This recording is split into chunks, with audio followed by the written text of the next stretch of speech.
안녕하십니까, 프리비전스 김도원입니다. 오늘은 여러분들한테 제가 쓰는, 제가 주로 사용하는 헤드폰에 대해서 소개해 드릴게요. 그리고 이 제품이 어느 분한테, 어떤 분한테 맞을지에 대한 설명 드리도록 하겠습니다.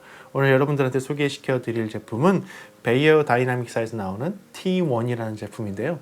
제가 쓰고 있는 거는 T1의 첫 번째 제너레이션이에요. 그러니까 1세대 제품이고요. 지금 나오는 거는 이제 2세대 제품인데 약간 다른데 약간 다른 거는 여러분들 크게 신경 안 쓰셔도 될 것 같습니다. 아무튼 T1에 대해서 소개시켜 드리도록 하겠습니다. 네, 이 제품 같은 경우는 제가 한 7, 8년 된 것 같아요. 갖고 있은 지 한 7, 8년 가까이 된 것 같고, 제가 굉장히 좋아하지만 저보다도 저희 아들이 더 좋아하는, 저희 딸이 더 좋아하는 제품이고, 이거 되게 아껴서 제가 알루미늄 케이스에다가 항상 넣고 있다가 필요할 때만 꺼내서 쓰고 했었는데, 어느 순간부터는 저희 아들과 저희 딸이 그냥 컴퓨터에 연결하고 듣는 그런 헤드폰이 되어 버렸습니다. 그 컴퓨터에 사실은 좋은 스피커가 한 2세트 정도도 연결되어 있는데도 불구하고 애들이 이걸 더 선호하더라고요. 그 이유인즉슨 소리를 크게 틀면 딴 방에도 소리가 들리니까 헤드폰을 꼈을 때는 자기만의 공간에 있게 되잖아요. 그러면서도 충분히 좋은 음질을 들을 수 있는 거를 얘네들이 이제 알아요. 그래서 이거 쓰고서는 음악을 듣건 영상을 보건 했을 때 소리를 충분하게 크게 틀어도 딴 사람한테 방해도 안 되고 자기는 좋게 즐길 수 있다는 걸 알아서 그 뒤로부터는 사실 이걸 찾더라고요. 저보다 사실 우리 애들이 더 많이 쓰는 헤드폰이 되어 버렸습니다. 그래서 안타깝게도 여기 찍히고 이랬어요. 애들이 막 써갖고 좀 이렇게 좀 상처가 났는데, 그래도 여러분들한테 소개해 드립니다.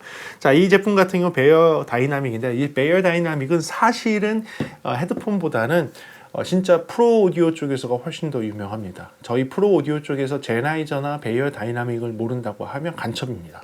그 정도로 굉장히 유명한 회사예요. 그리고 베이어 다이나믹은 독일 회사인데 90년 정도 된 회사입니다. 저도 이제 베이어 다이나믹사를 알게 된 거는 제가 이제 음향학을 배우러 영국을 갔을 때, 영국에서 학교 스튜디오에 있는 모든 헤드폰들은 전부 베이어 다이나믹 거였어요. 그냥 스탠다드였어요. 그리고 영국의 다른 스튜디오를 가더라도 베이어 다이나믹이 돼 있었어요. 그 정도였어요. 그리고 많은 스튜디오 엔지니어들이 믹싱을 하다가 헤드폰으로 믹스 밸런스 같은 거 확인하려고 할 때 그때 쓰는 헤드폰들이 전부 베이어 다이나믹 헤드폰이었어요. 그래서 그냥 스튜디오나 레코딩 엔지니어들은 다 그냥 베이어 다이나믹 쓰는구나 싶었죠. 근데 한국을 돌아보니까 한국은 또 다른 거 쓰더라고요. 그래서 이거 영국만 그런 거네. 그래서 확인을 해본 결과 이제 유럽 쪽은 거의 다 베이어 다이나믹을 사용을 합니다. 스튜디오에서 거의 그런 걸 많이 봤고요. 물론 아닌 데도 있겠죠. 근데 그렇게 유명한 제품이에요. 스튜디오에서 많이 유명한 제품이고, 그래서 저는 학교 다닐 시절에 베이어 다이나믹 DT250을 샀었고요. 한 20년 정도 썼어요. 20년 정도 썼는데 다 벗겨지긴 했는데 여기도 그래도 잘 나와요. 잘 나와서 잘 쓰고 있습니다. 되게 좋아하는 헤드폰 중에 하나예요. T1 같은 경우는 그 이후로 제가 노트북 또는 컴퓨터로 믹싱할 일들이 있어서 이걸 꼭 구매를 해야겠다 해서 샀습니다. 사실 경험을 한번 하고 나서 이건 음질은 진짜 이건 끝내준다 그래갖고 사고 싶어서 샀는데, 제종들에서 제가 샀었던 거고 굉장히 오랫동안 사용을 했고, 지금도 믹싱을 할 때는 예로 들어서 오디오 믹싱을 합니다. 그 정도로 제가 좋아하는 헤드폰 중에 하나예요. 그렇다면 여러분들한테 어떤 사람한테 이게 장점과 단점에 대해서 말씀드리고 어떤 분한테 어울릴지에 대해서 말씀드리도록 할게요. 그러면 장점에 대해서 한번 들어가 보도록 하겠습니다. 제가 뽑은 첫 번째 장점은 베이어 다이나믹의 큰 특징 중에 하나인데 편안함입니다. 편안함. 베이어 다이나믹의 헤드폰은 정말 쓰면 착용감은 갑입니다. 갑. 어느 제품을 써도 다 베이어 다이나믹의 착용감은 갑이에요. 특히 이 귀 쪽, 얘 같은 경우는 이제 오버이어 형태로 되어 있는 헤드폰인데, 이 안쪽 말고 여기 그 귀를 감싸고 있는 이 여기의 재질이 사실 굉장히 편안한 재질이에요. 굉장히 착용을 하게 되면 굉장히 따뜻하고 편안하고, 설상 좀 땀이 나더라도 땀도 흡수하는 성질의 재질이에요. 그래서 이게 착용을 하고 있으면 굉장히 편합니다. 굉장히 편하고, 저도 안경을 쓰고 있는데도 불구하고 편하고요. 그리고 또 하나까지 편안함을 주는 거는 이 위에, 머리 위에 이 밴드인데, 이 밴드의 쉐입 자체가 정수리를 누르는 쉐입이 아니라 옆에를 이렇게 받쳐주는 쉐입으로 되어 있어서 실제로 착용을 하게 되면 편안해요. 장시간 써도 정수리를 누르지 않고 옆에를 이렇게 받쳐줘서 실제로 되게 편합니다. 그리고 모양은 이런 식으로, 이런 모양이 된다는 거. 그리고 이런 모양에서 오버이어로 굉장히 편안함을 준다는 게 장점이에요. 그 다음 두 번째 장점으로 뽑는 거는 이게 세미 오픈 방식인데 거의 오픈형처럼 개방감을 갖고 있습니다. 그러니까 밖에 있는 소리를 잘 들을 수 있어요. 이거를 단점으로 볼 수도 있는데 저는 장점으로 봅니다. 이 개방감은 헤드폰을 착용을 하고 나서 물론 차음이 돼서 밖에 있는 소리를 안 들어야 되는 상황에서는 좀 그렇지만 저는 이런 거 갖고 이제 작업을 했을 때에는 작업을 하고 있을 때 그 답답함이 없어서 좋아요. 네, 장시간 이걸 끼고 작업을 하고 믹싱을 할 때 답답함이 좀 없다라는 거, 개방감이 있어서 귀가 눌리는 느낌이라든지 너무 답답하게 밖에 소음이 안 들린다든지 이런 것들은 좀 적기 때문에 사실 장점으로 했고요. 물론 클로즈 타입이 되게 좋을 때도 있어요. 외부에 소음이 많다든지 나 혼자만의 시간을 갖거나 이럴 때에는 클로즈 타입이 좋지만 저는 이거를 갖다가 작업할 때 주로 사용을 하기 때문에 개방감이 있다는 것 자체에 대해서 굉장히 제가 좋게 평을 합니다. 그 두 번째로 이제 그 장점을 개방감으로 볼게요. 다음에 세 번째 장점은 이제 테슬라 드라이버가 들어가 있다는 거예요. 그러니까 테슬라 드라이버는 약간 정전압 드라이버랑 좀 비슷하게 이 철판을 테슬라 드라이버 기법으로 고전압을 이용을 하는 건지는 정확하게 모르겠지만 이 테슬라 기법에 대해서는 여러분 테슬라 박사님, 테슬라 발명가님을 보시면 알겠지만 고전압의 전력으로 그러니까 리모트 파워링이라고 하죠. 다른 지역에 전력을 공급하는 이제 이런 기술들을 많이 만드셨잖아요. 사실 그래서 살해됐다는 얘기도 있습니다. 예, 아시죠? 테슬라 박사님 한번 보시면 그분이 전 세계 사람들한테 원격으로 전기를 다 공급하는 그런 방식을 개발을 하시다가 네, 사실은 갑자기 원인 모르게 돌아가셨죠. 네, 원인이 모른다고 하는 게 맞을 것 같습니다. 아무튼 이제 그때 개발했던 그 기술을 적용했다 그래서 테슬라 기법이라고 하고요. 테슬라 드라이버가 들어있어요. 그 테슬라 드라이버는 좀 가볍게 만들면서 정확한 소리를 낼 수 있고 흔히 얘기하는 트랜지언트, 굉장히 빠른 응답을 갖고 있어요. 그래서 소리가 굉장히 좋아요. 그래서 T라는 게 붙어있는 제품들은 전부 테슬라 드라이버가 들어가 있는데 이 테슬라 드라이버가 들어가 있는 것 중에 T1 제품입니다. 그래서 이 테슬라 드라이버를 갖고 있다는 것을 세 번째 장점을 볼게요. 다음에 네 번째 장점은 이 세 번째 장점 테슬라 드라이버 때문에 따라오는 건데요.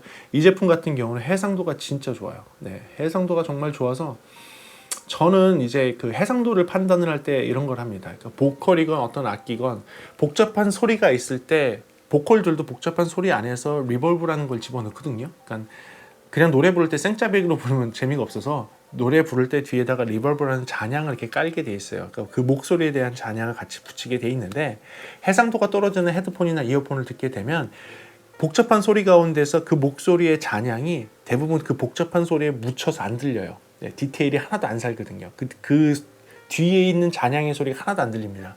하지만 이 제품 같은 경우에는 그 뒤에 있는 그 잔향의 디테일한 소리들이 다 들려요. 약간 목소리가 아 했다고 하면 아 하고 남아있는 그 잔향이죠. 그 소리가 다른 복잡한 악기 사운드가 있는 가운데서도 그 테일이 이렇게 쫙 없어지는 게 들려요. 그렇게 해상도가 뛰어납니다. 그래서 저는 이 해상도 때문에 굉장히 좋아하고요. 그 해상도 때문에 뭐가 또 좋냐면 음성이 굉장히 좋아요. 좌우 스테레오를 딱 했을 때 이 스테레오 이미지도 당연히 좋을 뿐만 아니라 이미지상에서 각각의 악기들이 나한테 가까이 있는지 나한테 멀리 떨어져 있는지 이런 느낌들을 디테일하게 눈 감고 들으면 다 표현을 해주거든요.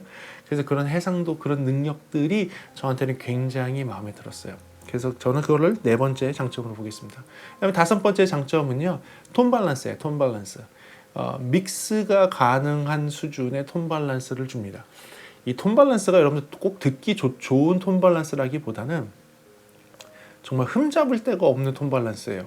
물론 완벽하진 않아요. 얘가 완벽하진 않지만 딱히 제가 야 어디가 너무 많지 않아? 어디 대역의 소리가 너무 적지 않아? 라고 뭘 꼬집어내기가 애매해요. 없어요. 네. 꼬집어낼 수가 없어요. 저음이 없는데? 뭐 고음이 많은데? 중음이 너무 강조됐는데? 뭐 이렇게 얘기할 건덕지가 하나도 없어요. 그냥 다 무난하게 다 있어요. 모든 대역대가. 그래서 어떤 분들 좀 심심하다고 할 수도 있어요. 소리가 왜 이렇게 심심하냐. 네. 너무 자연주의 음식처럼 네. 날 것처럼 네. 네. 너무 좀 그럴 수도 있어요. 근데 그게 저는 그렇게 정직하게 나와주기 때문에 믹스에 사용을 해요. 이걸로 믹스를 할 때 그렇게 밸런스를 이런 톤으로 맞춰 놓으면 어느 시스템에 갖다 붙여놔도 특히 과한 소리가 나오지가 않더라고요. 그러니까 믹스를 잘한다는 거는 뭐 어떤 한 스피커에서만 좋은 소리가 나게 하는 게 믹스를 잘하는 게 아니고요. 어떤 환경에서 듣든지 소리가 튀는 거 없이 밸런스가 잘 맞춰서 나올 수 있어야 되거든요. 그래서 뭐 자동차에서 듣던 라디오로 듣건 뭐 집에 있는 하이파이 스피커로 듣건 컴퓨터 스피커로 듣건 뭐 이어폰으로 듣건 헤드폰으로 듣건 어떤 환경에서든지 그냥 그렇게 강조돼 있거나 어느 시스템이 더 잘 나오는 그런 것이 아니라 모든 장소에서 적당히 다 잘 나올 수 있도록 톤을 잡는 것이 사실 되게 중요한데 거기에 정확하게 잘 맞는 제품이에요. 그래서 제가 믹스할 때 주로 사용을 합니다. 이 톤 밸런스가 어떤 분들은 되게 단점으로 얘기할 수도 있지만 저는 굉장히 장점으로 보는 것이고요. 여러분들은 조금 심심할 수 있다는 것에 대해서 말씀을 드립니다. 자, 그래서 이 장점들을 이렇게 제가 적어놨고요. 그 다음에 이제 단점들에 대해서 말씀을 드릴게요. 첫 번째 단점은 이제 605ohm이라는 겁니다. 여러분들 그 임피던스가 높으면 높을수록 임피던스 때문에 제가 적어놓은 그 영상이 있어요. 한번 링크를 해드릴게요. 임피던스에 따라서 소리의 크기가 달라집니다. 그리고 임피던스가 좀 다르게 되면 소리의 특색들이나 앰프의 구동에 있어서 조금 차이점들이 있습니다. 그래서 이 605ohm을 왜 굳이 605ohm 같이 높은 거를 쓰느냐라고 물어보실 수도 있는데 제품 자체는 605ohm으로 높게 설정을 해놓고 사실은 헤드폰 앰프 같은 걸 써서 아주 고해상도의 증폭되어 있는 신호를 얘가 받아서 구동될 수 있도록 해놓은 거거든요. 그러니까 디자인 자체가 605ohm으로 나와 있는 헤드폰은 헤드폰 앰프가 있어야지 되는 거예요. 그래야지 제 소리가 납니다. 그래서 이거 하나만 놓고선 소리가 어떠냐 저쩌냐라고 얘기하는 것보다는요. 사실 베이어 다이나믹사에서 나오는 이런 헤드폰 앰프들을 같이 연결을 해서 들으셔야지 사실 제 소리를 들을 수가 있어요. 그러니까 이 급 정도로 가게 되면 헤드폰 앰프로 들으셔야 된다는 거예요. 만약에 그런 헤드폰 앰프가 없다고 생각하시면 뭐 제가 사용하는 오디오 인터페이스 정도 되면 그래도 헤드폰 앰프가 충분하게 나와요. 근데 그렇다고 해서 완전 좋게 나오는 건 아니지만 그래도 들을만하게 나옵니다. 오디오 인터페이스 중에서 헤드폰 믹싱이라든지 헤드폰 모니터링을 위주로 해서 나온 제품들이 있어요. 그러니까 스튜디오용, 홈 스튜디오용으로 나온 애들, 뭐 포커스라이트나 M-오디오나 뭐 여러 가지 그런 제품들, 아비드에서 나온 제품이나 이런 애들이 있거든요. RME 제품이라든지 뭐 이런 제품들은 헤드폰의 출력단을 605ohm 정도가 구동될 수 있도록 만들어 놨어요. 제가 쓰는 이제 포커스라이트 제품 같은 경우도 한 60%에서 70%만 넘어가도 충분하게 소리가 나오거든요. 이 제품 같은 경우. 그래서 저는 이제 불편함 없이 쓰긴 하는데 음질을 생각한다면 사실은 베이어 다이나믹에서 나오는 전용 헤드폰 앰프를 쓰는 것이 훨씬 더 좋은 품질을 주기 때문에 그런 장점들을 살리기 위해서 사실 605ohm을 만들어 놨는데 그 605ohm이 여러분들한테 단점일 거예요. 그래서 605ohm으로 이걸로는 뭐 어디 돌아다니시면서 얘를 듣는다? 불가능합니다. 불가능하시다 보시면 돼요. 제가 링크 하나 더 해드릴게요. 지난번에 제가 리뷰했던 제품 중에 이런 제품들 핸드폰하고 연결해서 쓸 수 있는 이런 헤드폰 앰프들을 연결해서 듣는다면 네, 그럼 추천해 드릴게요. 그것까지 있으시면 저런 애들까지 있으시면 얘를 갖고서 이동하면서 들으실 수 있어요. 근데 그게 없다고 치고 그냥 핸드폰에 바로 꼽아서 썼다? 네, 출력 안 나옵니다. 네, 핸드폰에서 맥스로 해놔도 소리 안 나와요. 네, 그러니까 그런 605ohm이라는 거 여러분들 알고 계셔야 될 것 같고요. 두 번째로는 케이블이 너무 길어요. 진짜 이 케이블 왜 이렇게 길게 놨나 모르겠어요. 뭐 지금 세컨 제너레이션으로 나온 애들은 그래서 케이블을 교체할 수 있게 해놨는데 저는 이제 첫 번째 제너레이션이어서 이 케이블 교체도 안 되는데 이 케이블이 너무 길어요. 케이블이 한 3m 돼요. 3m. 네. 케이블 3m 되는데 이게 왜 문제가 되느냐? 저 작업하는데 작업실 의자가 바퀴 달려있는 의자거든요. 헤드폰 듣다가 이렇게 좀 하면 바퀴에 걸려요. 네, 바퀴에 걸려요. 저도 한 번 걸렸는데 다행히 안 찢어졌어요. 다행히 안 찢어졌는데 이게 걸려요. 그래서 이거 제가 항상 감아놓고 이렇게 케이블 타이로 묶어놓고도 사용합니다. 적당 길이까지 감아서 묶고 연결해서 쓰거든요. 이게 단점이에요. 왜 이렇게 하는지 솔직히 잘 모르겠는데 아무튼 이게 케이블이 너무 길어요. 예, 케이블이 너무 길다는 게 좀 단점이고요. 뭐 단점 중에서 이렇게 보면 이런 거 좋기는 해요. 금도금 돼 있고 이 커넥터는 뉴트릭이라고 해서 진짜 고급 커넥터거든요. 프로들이 사용하는 커넥터거든요. 그 프로들이 쓰는 커넥터 쓰고 금도금 된 걸 써서 진짜 좋기는 좋은데 너무 길어요. 케이블이. 네. 그리고 마지막 단점 별로 없는데 이게 좀 아마 큰 단점일 것 같아요.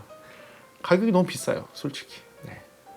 저는 제가 이 첫 번째 제너레이션을 샀을 때 얘의 소비자 가격은 150만 원, 160만 원이었어요. 네. 그러니까 오래전이기도 했고 지금 가격이 뚝 떨어졌죠. 근데 그 당시에 한국에서 구매하는 게 150, 160만 원이었어요. 너무 비쌌어요. 물론 그 가격에 안 샀습니다. 제가 뭐 베이어 다이나믹하고 연결이 좀 된 게 있어서 그때 좀 저렴하게 사기는 했지만 그래도 비쌌어요. 그리고 지금도 비싸요. 세컨 제너레이션 나와 있는 금액 지금 보시면 알겠지만 이 금액으로 지금 판매가 되고 있고 해외에서도 이 금액으로 판매가 되고 있어요. 그러니까 많이 비싼 편이에요. 예, 많이 비싼 편이고 가격대 성능을 놓고 따진다면 굉장히 괜찮은 제품이지만 그래도 가격이 여기서 조금 더 싸졌으면 어떨까.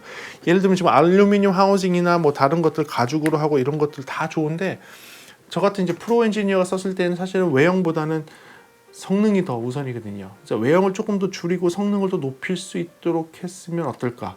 또는 이 성능은 충분하니까 이 성능에서 외형을 조금 더 좀 저렴하게 가서 금액대를 갖다가 조금만 낮췄으면 굉장히 좋을 것 같은데 그러기에는 가격대가 좀 세다라는 생각이 좀 드는 제품이에요. 그래서 그 가격이 항상 문제가 될 것 같아요. 그리고 이게 프라이스 포인트가 올라가게 되면 이렇게 가격대가 이제 막 치솟아서 올라가는 애들 보게 되면 진짜 막 완전 개성이 있거든요. 어떤 애들은 외형에 막 엄청나게 투자를 해서 이건 진짜 고급이다. 소리 안 좋아도 좋아. 난 이거 갖고 있는 것 자체가 내 자산이야. 마치 막 샤넬 백이라든지 뭐 루이비통 백 갖고 있는 것처럼 그것만 봐도 이게 자산이야 싶은 제품이 있는 반면에 얘 같은 경우는 가격도 솔직하게 나가는데 그래 이걸 어디다가 견주지? 라고 애매한 거죠. 이거 성능으로 치우쳐 있는 제품이라고 하는데 외형에도 조금 더 신경을 써서 해놓다 보니까 금액대가 이렇게 올라가 버린 거죠. 그래서 그 단점이 조금 큰 것 같아요. 이 프라이스 포인트에 다른 경쟁하는 여러 제품들이 있는데 이제 걔네들하고 이제 싸워서 이기려면 가격이 좀 더 내려가야지 되지 않을까라는 생각이 있는 것이 제 마지막 단점입니다. 그래요. 이게 장점하고 단점을 비교를 해서 봤는데 그렇다면 이 제품에 대해서 어떤 분한테 맞을 것인가? 제가 아까도 첫 번째 말씀드렸지만 이거 갖고서 이동하면서 다닐 수 있는 것은 안 돼요. 기본적으로 케이블도 뭐 3m나 되는 것이고 선 처리는 어떻게 할 것이며 그리고 얘 알루미늄 케이스예요. 저 우리 아들 찌그러뜨리는 것처럼 이렇게 찌그러질 수 있어요. 돌아다니면서 부딪히면. 그래서 이 제품은 실내에서만 사용을 해야 된다는 것이 단점이거든요. 그래서 여러분들 밖에서 이걸 들으면서 다닌다고 생각하시고 구매를 하셨다고 하면 큰 착각입니다. 네, 밖에서는 돌아다니면서 듣기가 상당히 어려운 제품이라는 거 꼭 말씀드리도록 할게요. 그리고 소리적인 특성을 봤을 때에는 여러분들 이 사운드가 모던한 사운드를 내어주진 않아요. 그러니까 제가 얘기한 대로 약간 베이스가 조금 단단하면서 뭐 중역대나 저역의 소리가 조금 탄탄하게 나오는 그런 사운드를 원하시는 분들은 이 헤드폰이 전혀 맞지가 않습니다.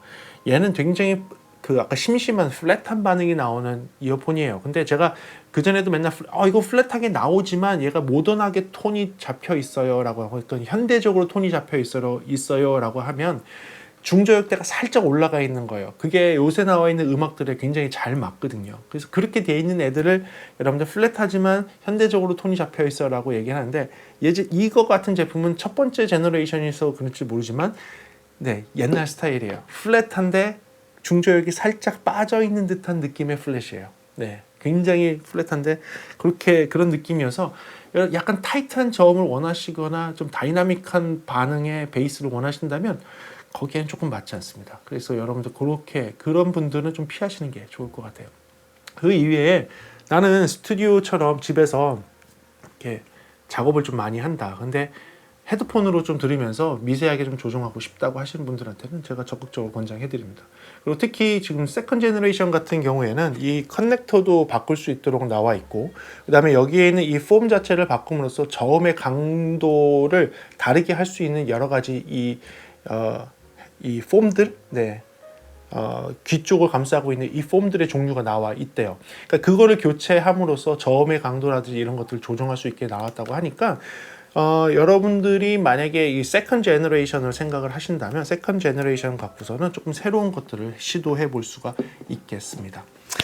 그래요. 이렇게 해서 제가 오늘 제가 주력으로 쓰고 있는 헤드폰 베이어 다이나믹의 T1에 대해서 소개시켜 드렸는데요. 이로써 제가 조금 기회가 돼서 베이어 다이나믹 제품들을 종종 소개할 수 있도록 제가 노력하도록 하겠습니다. 앞으로도 더 많은 정보들 여러분들한테 드리려고 노력할게요. 다음 시간에는 제가 음향 이야기 또는 또 다른 제품에 대한 리뷰로서 여러분들한테 돌아가도록 하겠습니다. 다음 시간까지 그러면 안녕히 계시고요. 저는 다시 돌아오겠습니다. 지금까지 프리비전스였습니다. 감사합니다.